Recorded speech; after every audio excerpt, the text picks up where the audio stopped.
어느 무명 시인의 시를 한 편 읽어드리겠습니다. 제 자식은 병이 나면 병원 문에 불이 나고 늙은 부모 병이 나면 전화통만 불이 나네. 10자식을 마다않고 하나같이 키웠건만 10자식은 한 부모를 입으로만 떠받드네. 저도 자녀의 입장에서 이런 시를 들으면 마음이 좀 아픕니다. 죄송하기도 합니다. 정말 그렇거든요. 저희 자녀들은 콧물만 조금 나도 병원에 데리고 가기가 바쁩니다. 아무리 바쁜 일정이 있어도 다 늦추고 아이를 데리고 병원으로 갑니다. 그러나 부모님은 아프신 줄도 잘 모르고 그냥 그렇게 시간을 보낼 때가 있고, 또 부모님께서 아프시다고 해도 아이가 아픈 것처럼 유난히 대하지 않는 것이 저의 모습이고, 아마 우리 성도님들 중에도 그런 마음이 드신 분들이 계실 것입니다. 물론 젊은 자녀들이 이유와 사정이 있을 것입니다. 그러나 부모와 자녀 사이에서 이런 안타까운 이야기들이 오가는 것이 참으로 마음이 아픕니다. 그런데 이것은 인간관계에서만의 이야기가 아닙니다. 우리 모두는 하나님을 아버지라고 부르고 있습니다. 우리는 하나님의 자녀라고 말합니다. 그런데 나는 과연 하나님을 웃으시게 하는 자녀인지, 위에 시를 적은 한 부모님의 마음과 같이 내 아버지 하나님을 슬프게 하는 자녀가 아닌지, 이런 생각이 들기도 합니다. 하나님의 영광을 위해 지음을 받았고 그렇게 산다고 말하는데, 그것이 우리 존재의 이유인데, 그 말은 우리가 하나님을 웃음 짓게 하는 그리스도인이어야 한다라는 말인데, 그렇게 살지 못하고 그 목적대로 살지 못하고 하나님을 슬프게 하고 있지 않은지, 안타깝게 하고 있지 않은지 그런 생각이 들었습니다. 오늘은 누가복음 15장의 탕자 비유를 통해서 하나님을 기쁘시게 하는 자녀의 모습에 대해서 생각해 보려고 합니다. 누가복음 15장에는 3가지 비유가 나옵니다. 첫 번째는 잃어버린 양의 비유, 두 번째는 잃어버린 동전의 비유, 세 번째는 잃어버린 아들 탕자의 비유입니다. 여러 비유 중에 하나님의 마음이 가장 잘 표현된 비유가 이 세 번째 탕자의 비유이고, 동시에 그 앞에 두 비유와 마지막 비유의 차이점이, 앞에 두 비유는 동전이나 양이 스스로 잃어버림을 당하기 위해 선택하지 않았지만, 탕자의 비유는 잃어버린 아들이 스스로 잃어버림을 당하기 위하여서 선택했다 하는 차이점이 있다는 것을 알 수 있습니다. 이 세 비유를 예수님께서 들려주신 이유는 바리새인들이 세리와 죄인들을 배려하시는 예수님을 비난하자 왜 예수님께서 이런 행동을 하시는지, 하나님의 마음이 어떤 것인지를 들려주시기 위해서 하신 비유입니다. 오늘은 성경에 기록되어 있는 탕자 비유를 조금 각색을 해서 이야기처럼 말씀을 좀 드리려고 합니다. 저기 앞에 보면은 예배 시간인지도 모르고 이렇게 뒤로 돌아보는 이렇게 어린 아이들이 있고 이러니까 이야기를 딱딱하게 하기보다는 조금 이야기식으로 조금 말씀을 드리겠습니다. 예수님께서 지금 바리새인들에게 이야기를 하고 계시거든요. 옛날에 어느 마을에 아주 부유한 거부 농장주가 살고 있었어. 이 사람에게는 2 아들이 있었는데 라며 이야기를 시작하셨습니다. 첫째 아들은 아버지의 말씀에 잘 순종하고 맡겨진 일을 묵묵하게 잘 수행하는 참 장남다운 아들이었고, 둘째 아들은 속된 말로 망나니 같은 부모 속 꽤나 썩이는 자식이었습니다. 10대 때부터 혹독한 사춘기를 보내더니 성인이 되자마자 아버지에게 집을 떠나서 다른 곳에 살겠다고 합니다. 그러면서 아버지를 압박하기 시작합니다. 아버지 돌아가시면 어쨌든 유산 주실 거 아닙니까? 돈은 그렇게 쓰는 게 아닙니다, 아버지. 저한테 그 유산으로 주실 것을 미리 정확히 계산해서 좀 주십시오. 제가 돈은 어떻게 쓰는 건지, 어떻게 버는 건지 한번 아버지에게 보여드리고 싶습니다. 그러니까 이왕에 주실 거 일찌감치 계산해서 주십시오. 그 말에 순순히 그래라 하며 돈을 주는 부모님은 없을 것입니다. 아버지가 처음에는 그럴 수 없다. 세상은 그렇게 녹록한 곳이 아니다. 네가 나가서 사업하고 네가 나가서 돈 쓰고 그렇게 할 때 네 마음대로 다 따라주는 곳이 세상이 아니다.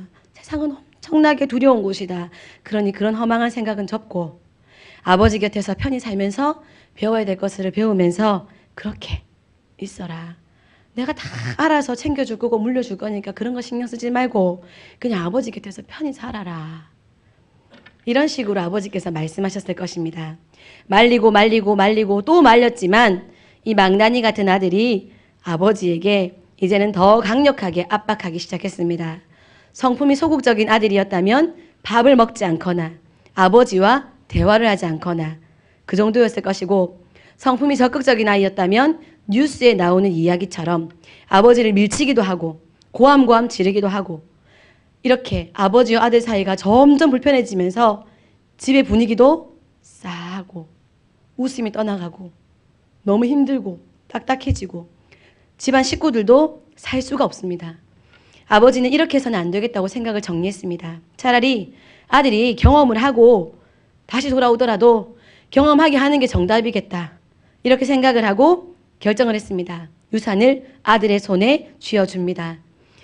아버지께 유산을 받은 아들은 외국으로 나가서 자신이 구상한 대로 사업도 하고 돈을 물쓰듯 쓰면서 접대도 하고 실컷 자유를 누립니다. 인생을 즐깁니다. 그런데 벌리는 돈은 없고 나가는 돈만 엄청납니다. 숨 쉬고 사는 게 돈 쓰는 일입니다. 투자도 하고 사기도 당하고 이러다 보니까 적지 않았던 유산이었지만 그 유산이 어느 순간 바닥이 나버리게 되었습니다. 탕진하게 되었습니다. 알거지 노숙자가 되었습니다. 아, 버린 자식이라 생각하세요. 나 찾지 마세요. 하고 먼 외국으로 집을 떠나 나왔는데 이제는 도저히 얼굴을 들고 돌아갈 수도 없는 상황이 된 것입니다. 가뜩이나 힘든데 그 당시에 흉년이 들어서 그 지역이 경제적으로도 몹시 궁핍해졌습니다. 노숙자가 되어서 사는 이 아들이 뭔가 수입을 만들어야지 먹고 살 수 있겠는데 경제적으로도 흉년이니까 아무도 자신을 취업시켜 주지를 않는 것입니다. 그래서 그냥 월급은 안 줘도 되니까 잠자리와 먹을 음식만 달라며 한 돼지 농장에 취업을 했습니다. 그런데 이 주인이 또 이주 노동자라고 무시를 하고 일만 호되게 시키고 먹을 것도 주지 않는 것입니다. 그래서 서러움을 당할 대로 당하면서 배는 너무 고파서 결국은 이스라엘 백성들이 그렇게 부정하다 여겼던 돼지, 그 돼지가 먹는 쥐염 열매를 주인 몰래 주워 먹습니다. 그것도 먹다가 들키면 호되게 맞기 때문에 몰래 주워 먹는 신세가 되었습니다. 눈물 묻은 빵을 먹으면 그나마 빵을 먹을 수 있으니 다행인데 눈물 묻은 돼지 쥐염 열매를 먹는 비참할 대로 비참한 신세가 되었습니다. 이렇게 시간을 보내고 하루 이틀, 한 달, 두 달이 지났습니다. 그러다 어느 날 냄새가 풀풀 나는 돼지 우리에서 돼지의 사료를 몇 알 주워 먹다가 너무 비참한 것입니다. 하늘을 보았더니 초승달이 떠 있는데 그 초승달이 꼭 자기를 비웃는 것 같습니다.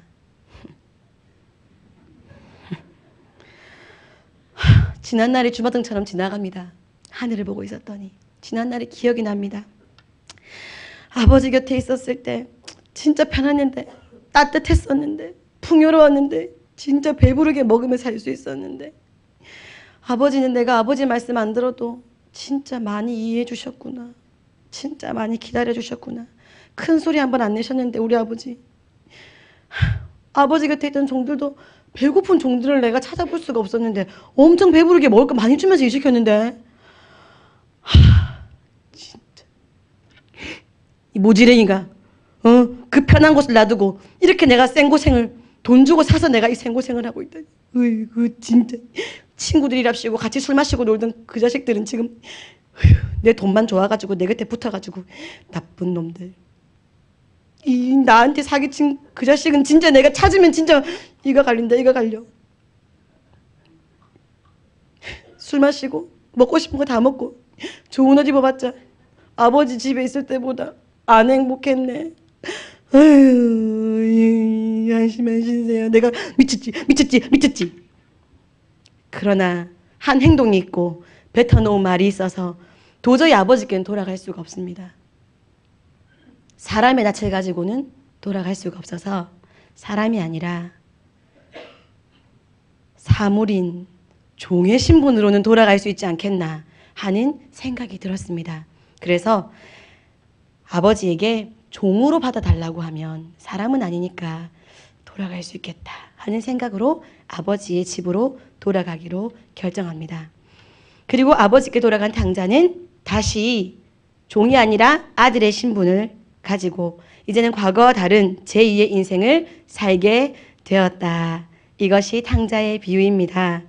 후반부에 가서 갑자기 이야기가 너무 축소되는 것 같은데 하고 여기실 것입니다. 제가 이야기를 너무 길게 하다 보면 집중도가 점점 떨어지게 되고 또 예배 시간이 너무 길어지다 보니까 중고등부 예배 직전까지 가니까 중고등부 예배 준비가 또 차질이 생기고 또 그러다 보면 제가 오늘 성도님들과 나누고 싶은 은혜를 나누고 싶은 이야기의 그 내용이 좀 줄어들어야 되기 때문에 뒷부분을 조금 축소하고 제가 은혜를 나누고 싶은 부분을 조금 부각해서 이야기를 말씀드렸습니다. 사랑하는 졸업생 여러분, 그리고 사랑하는 우리 새벽교회 성도 여러분, 이 아들이 왜 이렇게 편안하고 안전하고 따뜻한 아버지의 집을 등지고 세상길로 나가게 되었을까요? 그는 왜 아버지의 사랑과 관심을 거부하고 세상으로 나가서 탕자가 되었을까요?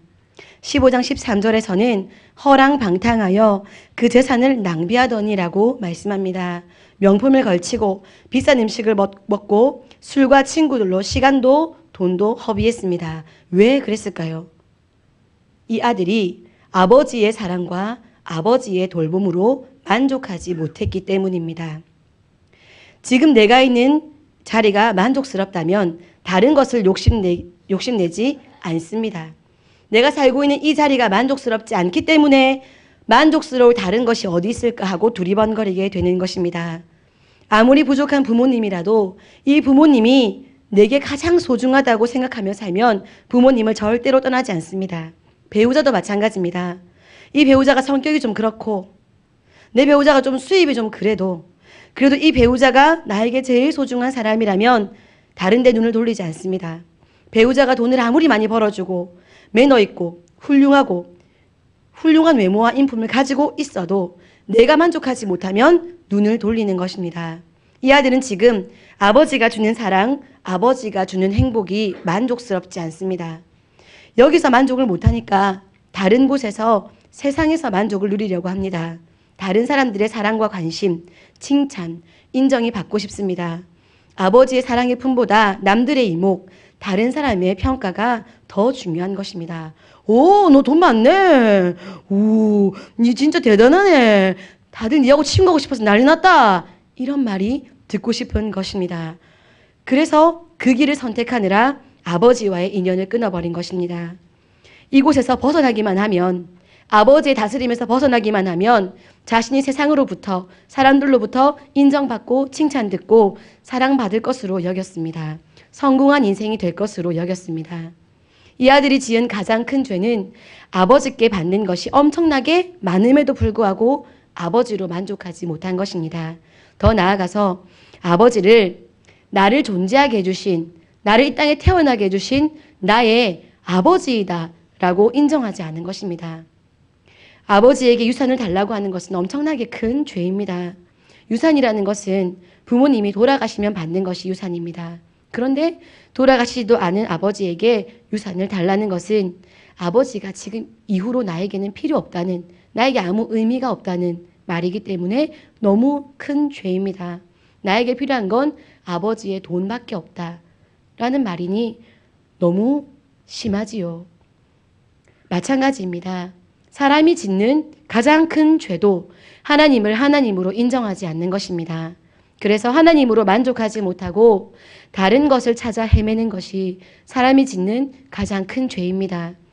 우리는 하나님 아버지의 자녀로 살고 있지만 사실 우리가 살아가는 삶의 많은 시간들을 돌아보면 다른 타인에게 인정받고 싶어서, 칭찬받고 싶어서, 성공하고 싶어서 우리의 시간의 많은 부분을, 우리의 관심의 많은 부분을 쓰고 있다고 해도 과언이 아닐 것입니다. 남들에게 주목받고 싶어서 명품으로 치장하고 1등으로 칭찬받고 인정받고 싶어서 경쟁하고 속이기도 합니다. 그래서 하나님을 예배하는 자리에 있기보다는 나를 더 돋보이게 만들 수 있을 것 같은 자리에 예배의 시간에도 불구하고 나가 있거나 그 자리를 선택하여 나의 시간과 몸과 마음을 사용하기도 합니다. 혹은 예배의 순간까지도, 신앙의 삶을 살고 있는 그 순간까지도 내 자신이 더 돋보이기를 바라며 행동하기도 합니다. 남들이 대단하다고, 부럽다고 칭찬하기를 기대하면서 이름만 신앙인으로 살기도 합니다. 그래서 가끔 교회나 노회, 총회를 보면 우리 교회, 우리 노회, 우리 총회 이야기 아닌가 하고 수사 들어가시지 마시고 나에게 지금 말씀하신 하나님의 말씀이구나 하시며 들으셨으면 좋겠습니다. 지금 이미 나에게 맡겨진 사명도, 사역도, 직분도 잘 감당하지 못하고 있으면서 스스로 인식하기에 더 높은 직분이다라고 생각되는 것이 있으면 그것을 갖고 싶어서 그곳이 교회라는 곳임에도 불구하고 그곳이 노회, 총회라는 곳임에도 불구하고 하나님께서 다스리시고 하나님께서 보고 계신 곳임에도 불구하고 사람들 앞에서 평상시에 하지 않던 행동을 합니다. 선거 운동을 합니다. 사람들이 직분을 맡겨줄 것으로 생각하고 직분을 맡는다는 것의 의미는 사람들한테 인정받는 것이다 라고 여기고 그러니 사람들 앞에서 평상시에 하지 않던 행동을 선거를 앞두면 행동합니다. 그런데 그렇게 노력했음에도 불구하고 직분을 맡지 못하게 되면 교회에 실망합니다. 성도들에게 실망합니다. 그래서 이제 교회에서 행하는 모든 일들은 다 부정적으로 여겨집니다. 왜냐하면 자기가 생각하기에 교회의 직분은 하나님께서 맡기시는 것이 아니라 사람들이 인정해주는 증거라고 여겼기 때문입니다. 아나니아와 삽비라 이야기를 잘 아시지요. 바나바가 교회에 헌금을 내어놓는 것을 보고 사람들이 바나바를 칭찬하자 자신들도 그 칭찬, 그 인정 받고 싶어서 저도 땅을 팔아서 헌금하겠습니다라고 서원했습니다. 그리고 막상 땅을 팔아보니 아까워서 재산의 일부를 감추고 일부만 헌금으로 드립니다. 아나니아와 삽비라가 서원한 것이 땅을 팔아서 드리겠습니다 했던 것이 하나님 앞에서 했던 고백이 아니라 사람들 앞에서 했던 고백이라는 것이 여기서 증명이 됩니다. 그래서 일부만 드립니다. 그래서 그들은 결국 하나님께 생명을 빼앗기는 결과를 맞이하게 됩니다. 사람들에게 인정받고 사람들에게 칭찬 듣고 사람들에게 부러움을 사고 싶어서 신앙생활도 그렇게 했습니다. 사랑하는 졸업생 친구들, 지금 우리 친구들은 유치원, 어린이집, 초등학교, 중학교, 고등학교 그 졸업생으로 여기 앉아 있는 것이 아닙니다. 그곳은 하나님의 도구로 세워진 세상교육기관입니다. 우리 친구들은 세빛교회 영유아부, 세빛교회 아동부를 졸업한 졸업생입니다. 그래서 지금 보니까 중3 졸업생들 엄청 많은데 왜 중3 졸업생들을 안 서나 하고 의아하신 분들이 계실 것입니다. 우리 세빛교회는 세빛교회 중등부는 따로 있지 않기 때문에 중등부 졸업자는 없는 것입니다. 즉 고등부 졸업자들은 대학 관련 문제로 참석하지 못했는데 이렇게 교회 학교, 세빛교회의 영유아부, 아동부, 중고등부를 졸업한 졸업생들로 이 자리에 앉아 있는 것입니다. 교회 학교에서의 신앙교육과 훈련을 잘 받은 친구들에게 축하하며 여러분을 지금까지 이끌어주신 하나님께 감사하며 드리는 예배가 교회 학교 졸업 예배입니다. 교회 학교 예배 시간에 예배 드리는 것 말고 할 수 있는 게 엄청나게 많습니다. 친구들하고 놀러 갈 수 있고 잠 좀 더 잘 수 있고 TV 볼 수 있고 게임할 수 있고 고등학생 친구들은 공부할 수 있습니다. 교회 학교 예배 시간에 교회에 오지 않고 할 수 있는 그 많은 일들을 다 뒤로 하고 여기 있는 우리 친구들은 교회 학교에서 잘 교육받고 이제 졸업하게 되었습니다. 축하드립니다. 하나님께 영광을 올려드립니다. 진급을 하면 이제 아동부가 되고 중고등부가 되고 청년부가 되면 하나님의 자녀로 교회를 통해 더 잘 훈련받기로 다짐하는 우리 학생들이 되기를 바랍니다. 훈련받아 순금같이 나아가는 우리 졸업생들이 되기를 바랍니다. 어릴 때 노는 게 좋아서 잠자는 게 좋아서 TV 보는 게 좋아서 그래서 가끔 예배를 빼먹기도 했다면 이제부터는 예배 안 빠지고 드릴 수 있는 우리 친구들이 되었으면 좋겠습니다. 하나님 곁에서 하나님의 사랑을 받으며 사는 것이 얼마나 큰 행복인지를 매일같이 경험하며 사는 우리 졸업생 친구들이 되었으면 좋겠습니다. 예배 때마다 더 많이 하나님을 만나는, 더 깊이 하나님을 만나는, 더 친근하게 하나님을 만나는 우리 졸업생들이 되었으면 좋겠습니다. 어릴 때는 나 하나밖에 모르고 살았다면 이제는 교회학교 교육을 끝내고 진급을 하는 상황에 있으니 나만 바라보는 삶이 아니라 나라와 민족, 더 나아가 세계를 향한 꿈을 꾸며 사는 우리 졸업생들 우리 교회학교 학생들이 되었으면 좋겠습니다. 혹시 태국에 있는 세빛교회 이름이 뭔지 아는 친구? 졸업생 중에? 뭔가요? 맞아요. 박람웅 세빛교회입니다. 좀 더 어려운 질문을 드리겠습니다. 지금 캄보디아라는 나라에 세빛교회를 또 한 개 더 건축하는 중에 있습니다. 좋지요. 세빛교회를 또 건축하니까. 그 세빛교회 이름이 무엇일까요? 세빛교회예요. 무슨 세빛교회일까요? 뭐라고요? 아니에요. 앞에 뭐가 붙어요. 두 글자. 교회학교 학생들 내에서도 혹시 아시는 학생 손 들어보세요. 그래. 손 들어서 대답하세요. 고3 친구. 예, 알고 있습니다. 부끄러움을 안 타는 성격인 것으로 알고 있는데 박홍 세빛교회라고 합니다. 우리 교회입니다. 세빛교회. 우리 친구들이 가서 섬기고 우리가 가서 사역하고 우리가 가서 복음을 위해 영향력을 끼칠 우리 세빛교회입니다. 나 하나의 삶에 여전히 집중, 내가 사랑받아야 돼, 내가 성적이 좋게 나와야 해, 그런 데 집중할 것이 아니라 우리 집이 부자여야 돼, 우리 엄마 아빠 돈 잘 벌어야 돼, 그것에 머물 것이 아니라 이제는 한 단계 진급하는 우리 학생들이 나라와 민족을 넘어 세계까지, 세계에 있는 우리 세빛교회까지, 교회 없는 곳에 교회가 세워지기를 소원하며 기도하는 우리 교회의 비전을 나의 꿈으로까지 여기고 달려갈 수 있는 우리 졸업생 친구들, 교회학교 친구들이 되었으면 좋겠습니다.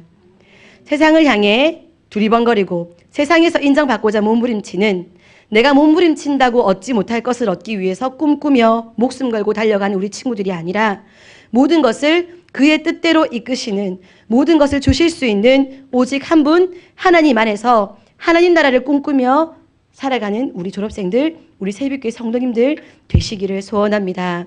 말씀 마무리하겠습니다.